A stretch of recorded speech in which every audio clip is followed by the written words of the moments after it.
کوئی جائے پناہ نہیں۔ اس روز تمہارے پروردگار ہی کے پاس تمہیں جا ٹھہرنا ہے۔ اس دن انسان کو جو عمل اس نے آگے بھیجے اور جو پیچھے چھوڑے ہوں گے سب بتا دیے جائیں گے، بلکہ انسان آپ اپنا گواہ ہے۔ اگرچہ عذر و معذرت کرتا رہے، پھر جب سور میں ایک بار پھونک مار دی جائے گی اور زمین اور پہاڑ دونوں اٹھا لیے جائیں گے، پھر ایک بار ہی توڑ پھوڑ کر برابر کر دیے جائیں گے، تو اس روز ہو پڑنے والی یعنی قیامت ہو پڑے گی، اور آسمان پھٹ جائے گا تو وہ اس دن کمزور ہوگا،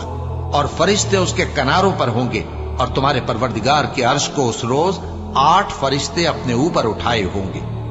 اس روز تم لوگ سب پیش کیے جاؤ گے اس طرح کہ تمہاری کوئی پوشیدہ بات چھپی نہ رہے گی۔ اب جس کا اعمال نامہ اس کے داہنے ہاتھ میں دیا جائے گا، وہ دوسروں سے کہے گا کہ لیجئے میرا نامہ اعمال پڑھیے، مجھے یقین تھا کہ مجھ کو میرا حساب